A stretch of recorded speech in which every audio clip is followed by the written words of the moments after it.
Famille Secu, bonjour. Aujourd'hui, on va parler spécialement des futurs SIAP 2, qui veut dire Service de sécurité incendie et d'aide à personne, mais en tant que chef d'équipe. Ça veut dire déjà en amont, vous êtes SIAP 1. Je vais vous donner ces explications-là. Il faut savoir que le ministère de l'Intérieur, dans l'arrêté du 2 mai 2005 modifié, a mis nos missions, nos qualifications et notre emploi. Donc, je vais parler déjà de la qualification. Vous êtes déjà SIAP 1, vous travaillez aujourd'hui. Vous voulez devenir chef d'équipe parce que le SIAP 1, c'est un agent. Le SIAP 2, c'est un chef d'équipe. Le SIAP 3, c'est un chef de service. Donc, le SIAP 2, lorsque vous allez vouloir passer cet examen, vous êtes obligé de venir dans un centre de formation. Le centre de formation va vous demander une attestation de l'employeur. Pourquoi? Parce qu'ils vont s'appuyer sur l'arrêté. L'arrêté dit, il faut que vous soyez SIAP 1 durant les 24 derniers mois et vous avez fait 1607 heures. Maintenant, je vais détailler. On est aujourd'hui en juin 2024. Vous travaillez jusqu'aujourd'hui. C'est-à-dire que si on fait juin 2023 et juin 2024, ça vous fait un an. Si on fait juin 2023 et juin 2022, ça vous fait 2 ans. Ça veut dire que vous êtes toujours en entreprise en tant que SIAP 1. Vous pouvez faire le SIAP 2. Si jamais vous avez fait vous avez exercé par exemple depuis 2018 jusqu'à aujourd'hui, ça aussi c'est valable. Mais vous avez interrompu, c'est-à-dire 2018, 2019, 2020, vous avez travaillé, vous avez mis une pause. Vous êtes devenu ADS, vous avez fait autre chose. C'est vrai que vous avez votre contrat de travail, mais pour eux, ce n'est pas durant les derniers 24 mois. Donc, vous ne pouvez pas faire le SIAP 2. Donc, c'est à préciser. Les 1607 heures, il y a certaines personnes qui vont me dire que j'ai fait 1 an dedans et j'ai eu les 1607 heures. Pour eux, non.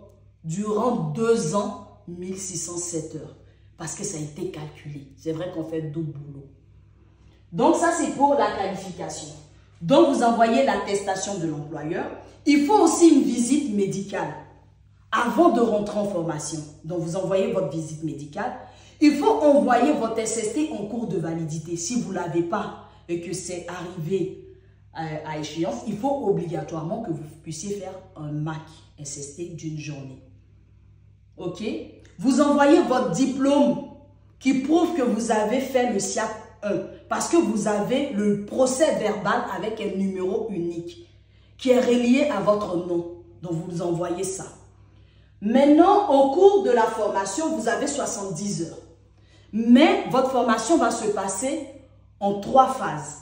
Vous aurez un QCM le jour de l'examen, questions à choix multiples.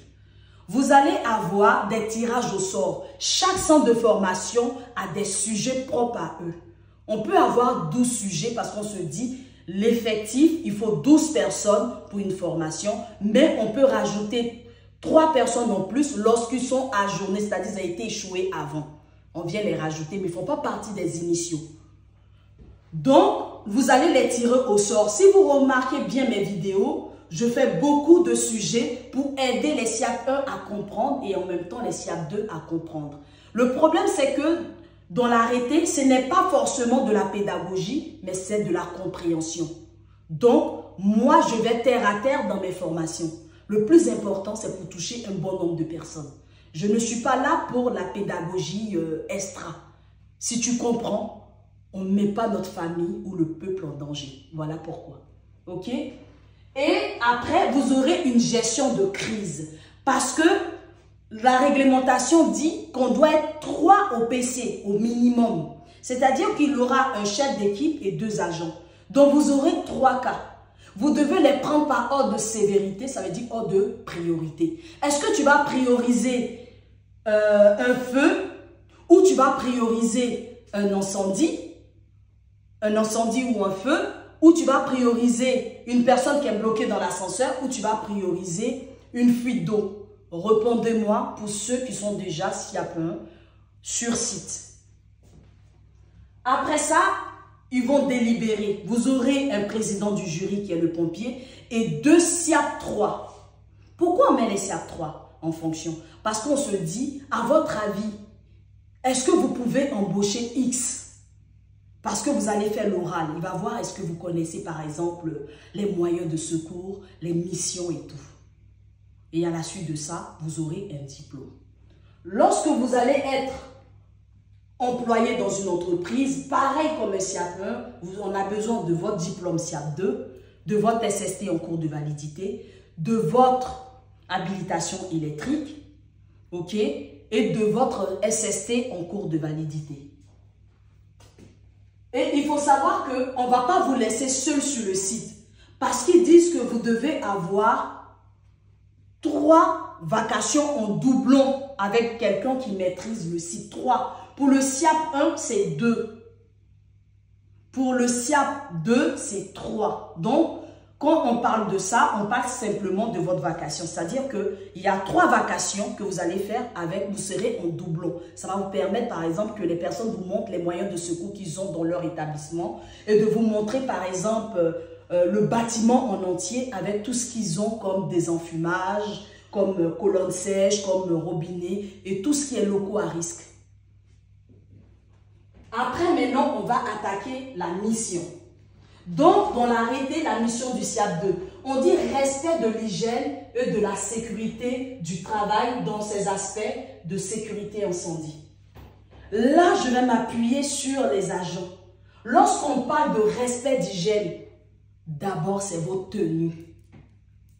La tenue, il faut que l'habit fait, on dit l'habit fait le moine. D'autres disent ça ne fait pas le moine, mais quand on est bien habillé là, répondez-moi. Ça ne fait pas plaisir pour la santé. Donc, un SIAP qui va parler à un public doit être quand même correct, il doit sentir bon. Aussi, au PC, vous mangez dans les assiettes, là, vous ne lavez pas. Le PC, il est sale. OK? Les toilettes même du PC, là, on ne peut pas rentrer là-bas. Tout ça, ça fait partie de l'hygiène. L'arrêté a dit, c'est pour notre propre santé. OK? Ici, on vous parle de manager une équipe. Voilà pourquoi on parle de durant 24 derniers mois. Si tu ne maîtrises pas la sécurité incendie, tu vas coacher qui? Donc automatiquement, il faut pouvoir manager l'équipe parce que l'équipe s'appuie sur vous. Donc si on s'appuie sur quelqu'un, c'est parce qu'on n'est pas savant, mais on a quand même le minimum et on pourra gérer des crises. On pourra guider les nouveaux agents qui quittent en formation. On est tous formateurs, on n'a pas tous la même pédagogie. Peut-être d'autres n'ont pas compris ce qu'on a dit. Donc, il faut pouvoir bien les manager, il faut les faire respecter les consignes, mais il faut que ça soit clair et concis, pas gros français là. Abaisser un peu. Donc, on a aussi la formation du personnel en matière de sécurité contre l'incendie. On va former nos agents SIAP 1. Durant 1 an, vous choisissez des jours pour les former.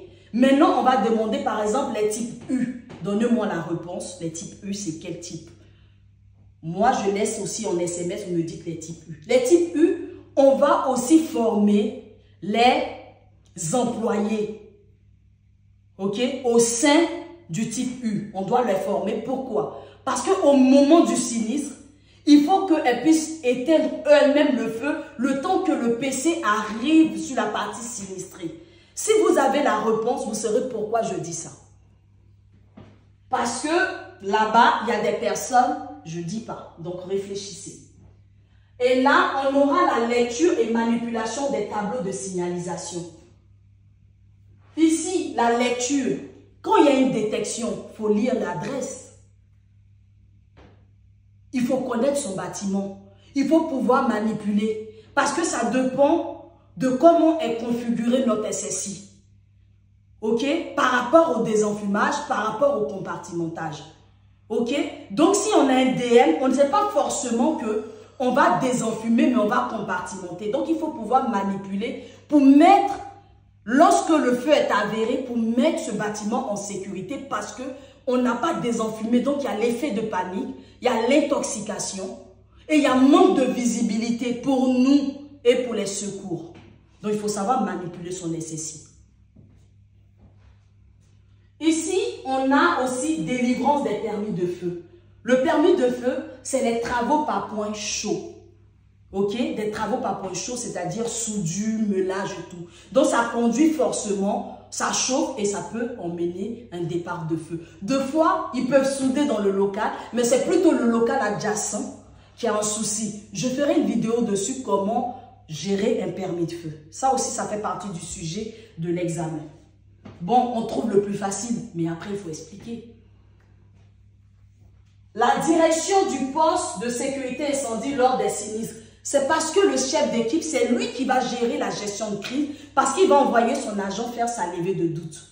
Donc, s'il envoie l'agent faire sa levée de doute, c'est lui qui va gérer la crise, c'est lui qui va appeler les secours, c'est lui qui va faire arrêt signalisation. Et dites-moi pourquoi on fait arrêt signalisation. Et après, vous devez regarder l'unité de signalisation. Qu'est-ce que vous regardez dessus? La position des DAS. Donc, je vais vous demander, s'il y a une détection au niveau du DAI, à votre avis, l'unité de signalisation, l'US, on aura quelle couleur au niveau des DAS? Il faut savoir qu'il y a la fonction au niveau des DAS, il y a le compartimentage, il y a le désenfumage. Donc, donnez-moi la réponse. On aura aussi assistance à personne au sein des établissements où il exerce. Quand on dit ici des établissements, on sait qu'on ne fait pas qu'un seul site. On fait plusieurs sites et on peut être SIAP un peu partout. Mais le fait qu'on a le SST, on est obligé d'intervenir pour un premier secours. Au moins, on aura au moins des vies. Il n'y aura pas beaucoup de morts parce qu'on va faire des choses qui vont permettre à une personne de vivre encore. Voilà pourquoi tout citoyen est obligé d'assister des personnes. S'il y a un risque pour nous et pour autrui, on est obligé de provoquer les secours. Ok? Et ça fait partie du code pénal. Donnez-moi l'article. Merci, likez si ça vous a plu, partagez pour ceux qui veulent devenir SIAP 2. Et si vous avez des questions, des sujets que vous voulez que je vais évoquer, écrivez-moi et ça me ferait plaisir d'apprendre toujours avec vous.